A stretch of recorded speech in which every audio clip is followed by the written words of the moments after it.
Let's go ahead and get moving. This is lecture two of week two. Lecture two, week two, dealing with the Jackie Robinson story. So let's go ahead and get this going. Hopefully, if you haven't started watching the film, you're gonna watch it tonight or tomorrow. And this is week two. Um, the second lecture, right? I put the first one up Sunday. Um,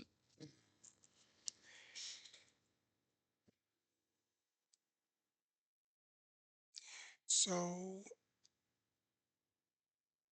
I think for the next 25 minutes, I want to talk about biography, what public dignity looks like, the idea of symbolic burden, autonomy again, self definition, um, what is a race film, and what is counterpublic, right?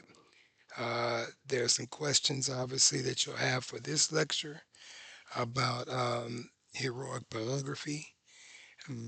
There's a question that I specifically ask you about how anger and patience is framed in the film, and I ask you about is there a particular type of black person or that should be able to symbolize in that period of time, right? In that period of time, right?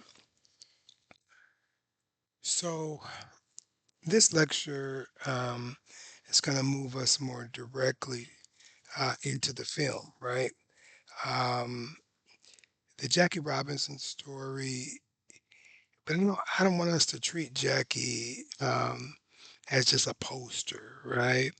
I want us to look at him as a person, right? As a historical figure and as a yes, a screen character, but also a national symbol, right?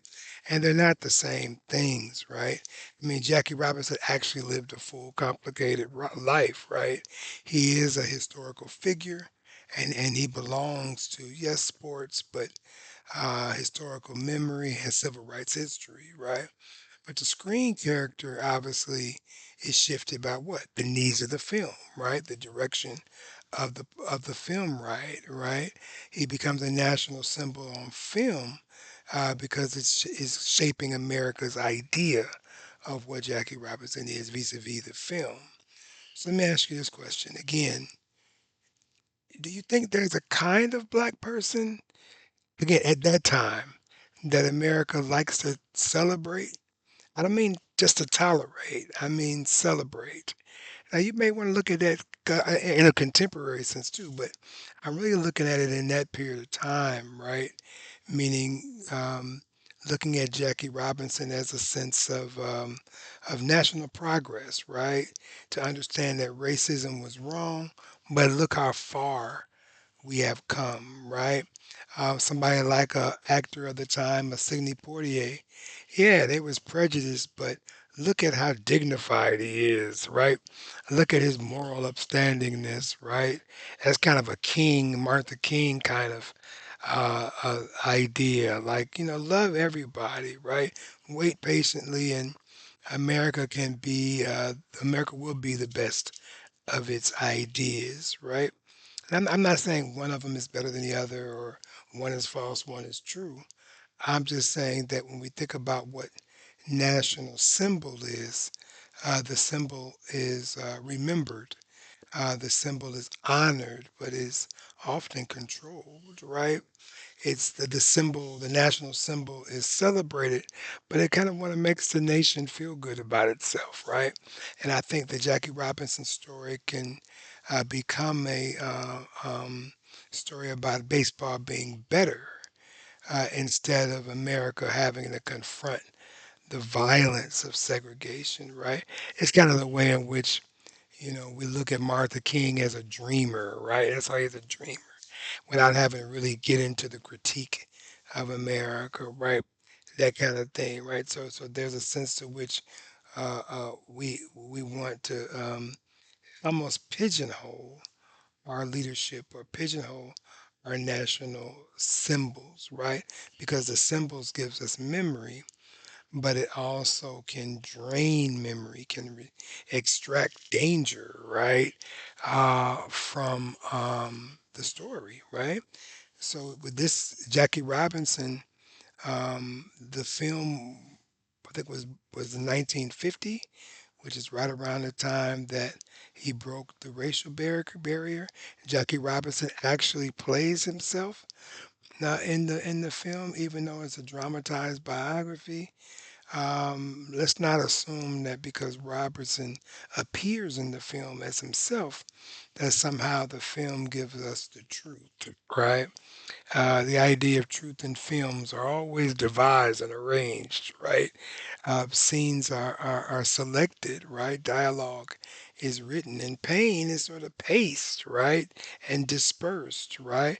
The film decides what Jackie Robinson can mean in 1950 to an American viewing public, right? Um, now, we think about historically, this is before the Montgomery bus boycott. It was before the March on Washington. This was before Brown v. Board in '53. It is before all the civil rights movements. So really, Jackie Robinson becomes, and his integration of baseball becomes a major symbol of America's integration, right? Partly also because of baseball, right? Baseball is a national pastime. And if baseball is a national pastime, then black exclusion from baseball says something about America too, right? So when Robinson enters the baseball space, right, the NBA, the Major League Baseball, he's not just entering a team, but he's entering an American ritual, right? Baseball that had defined itself without black folk, right? But but the movie reminds us that entrance does not mean equality, right? Integration, often speaks to bringing folk into a space, but don't make us too uncomfortable, right? You can perform, right?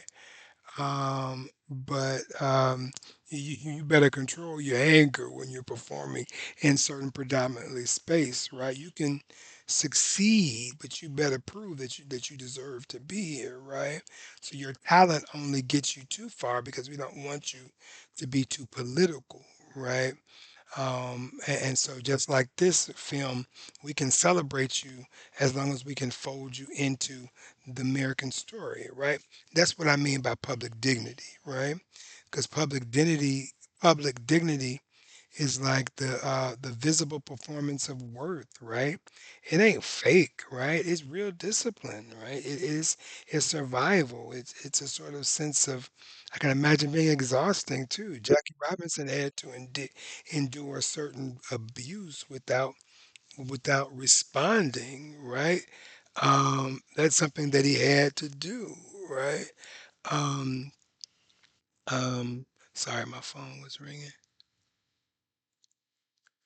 Um, um, he had to be excellent and in control, right? He had to let America watch itself suffer, right? Without allowing America call itself evidence of its unfitness, right? Um, Let me sort of translate this for you, right?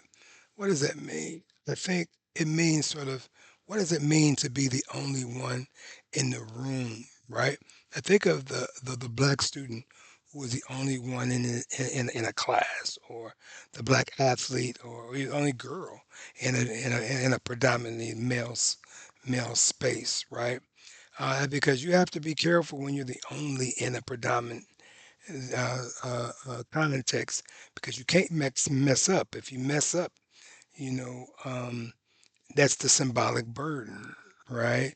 You're not allowed to be a complete human being, having one human moment. You become a representative, if you will, a sort of a symbol, right? That's the symbolic burden, right?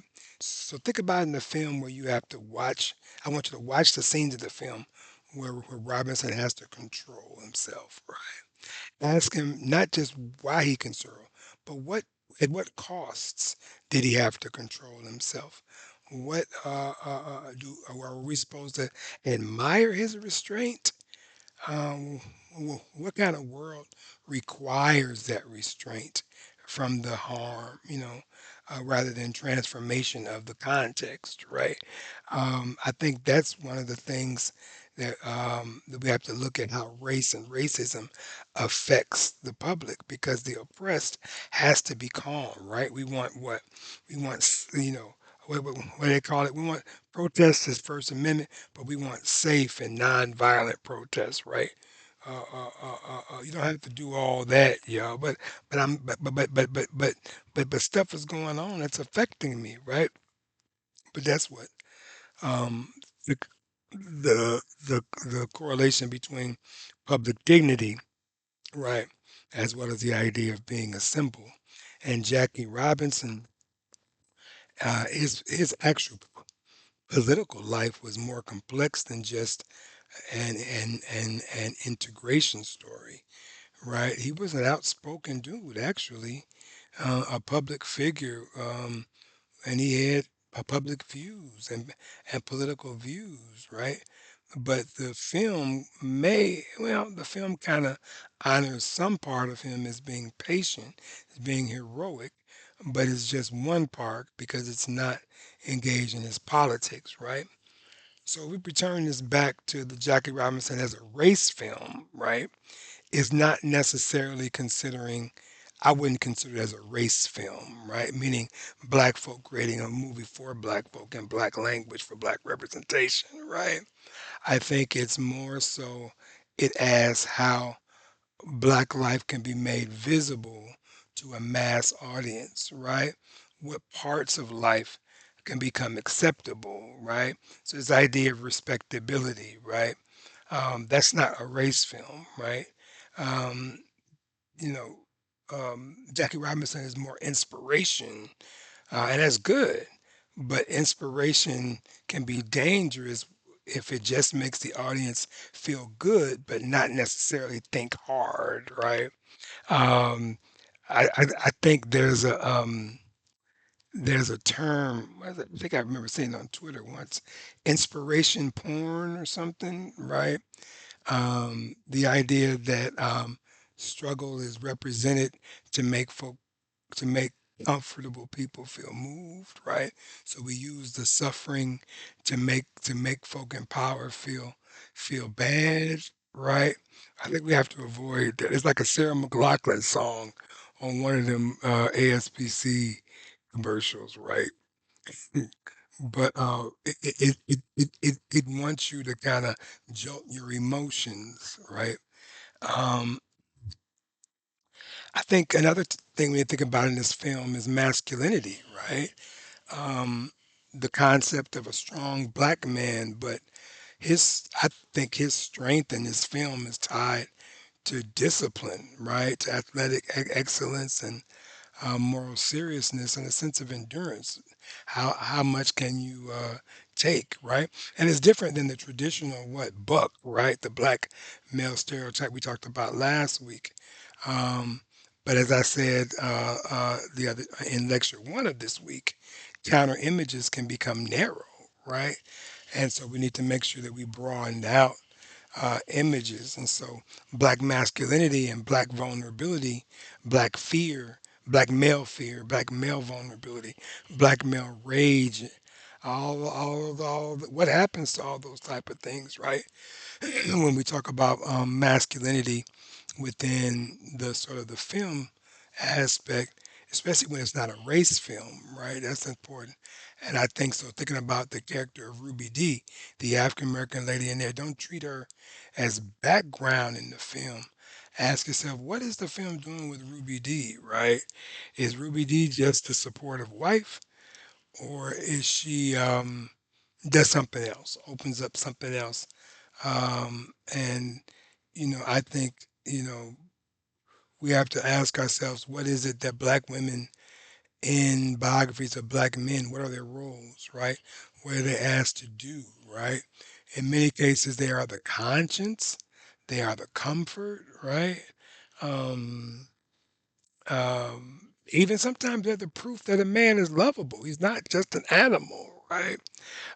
But do we know much about the thoughts and the fears and cares about these black women, or even the sacrifices, or we just look at them as a quote unquote helpmate, right? I'm not here to attack Ruby Dee, who I would never attack that queen of black film, right? But I think if we say black film is about the struggle to be human, fully human, then we need to ask that question about these characters in the film, right? Um, Not just the main character, but who are all what in what ways are all the characters allowed to be full and multifunctional and multifaceted and not just flat, right? Now let me kind of bring in black culture more broadly, right? I think the Black Jackie Robinson story is a part of a long tradition of black excellence under pressure, right? There's a term we use in the African American community called having to be twice as good, right? And many black families use that both explicitly and implicitly, right? The sort of the idea that sometimes black children have to be twice as good to get half as far, right? It sort of tells an internal truth about a world that it puts the weight on black children, on black folk. So Jackie Robinson, in this sense, has to be not twice as good, but also has to be twice as controlled, right? Everybody in the film don't have to be as controlled, right? But as a only black man or black person in in this entity, you have to have a certain um, you have to do more, right? That's why I like hip hop, right? Because hip hop says I ain't doing that shit. You know what I'm saying? I'm speaking from the struggle. I'm speaking from the hood. I'm speaking from myself. I think, I don't have to get polished up. I don't have to get dignified. So I can be, Flavor Flav and Chuck D and be a NWA, right? I can do that. I can strike a controversy. Um, Kendrick Lamar can stand and just turn on a Super Bowl, turn black interior conflict into public sound to 40 million people, right? So I think there's a sense to which hip hop does what respectability does is not able to do, right? But let's not glorify that, right? Because freedom from respectability isn't necessarily a great thing, right? It could be commodified too. It could be marketed as well, right? But we'll talk about that, especially in when we do hip hop film. I think in a couple weeks. Um, Think about it just in sports, right? ESPN, right? We all love the highlight reels, right? We like the home run, the walkouts, the dunks, right? The stare down. We like those type of moments that we can clip and repost, put some music behind it and things like that. But I think real greatness lives past that, right? It's the discipline. It's the rooms where decisions were made, even before the camera turns on. And I think the Jackie Robinson story is not just a highlight reel of courage, right? It is the long grind of being sort of watched and tested in this particular space, right? Being insulted and celebrated, and so somewhat being used as proof that America was actually progressing and America was maybe better than what people thought it was, right? So this is where I want you to begin to think about, you know, what America thinks about firsts, right? The first person to do this, the first person to do that, the first black person, the first woman, the first, LGBT. What does that mean? What are the responsibilities? Because sometimes when someone is the first, we need to ask the question, why did it take so damn long, right? What was kept out so long before? What structures had to be broken, and sort of what rules have had to be suspended? And then we need to ask the question, once the first person is in, what changes for everybody else, right? You can open the door, but it also can become a sort of a trophy, right? That maybe a school will point to, or sport well, he's the first, she's the first.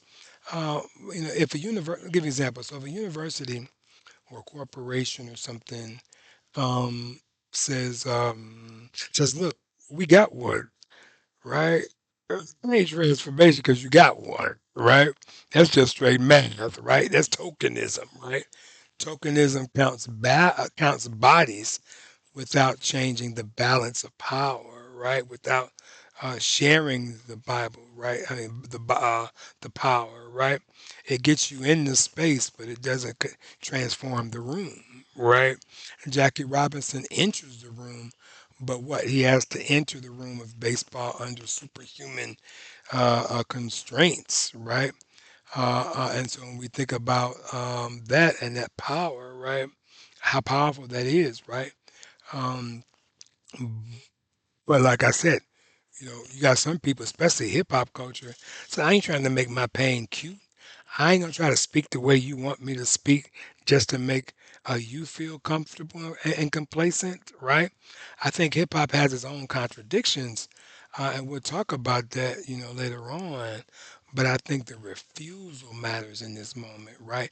It helps us to see just how earlier black public figures were required to sort of to swallow things or to kind of close up, clam up, just to be able to represent themselves in public, right? So when you watch this film, don't just admire his patience. Ask, why was his patience necessary? Why was it protected? What was it? What did his patience cost? Right? What was the cost of that? Right? And as a watcher of the film, do I feel that cost? Is it a lesson? Right?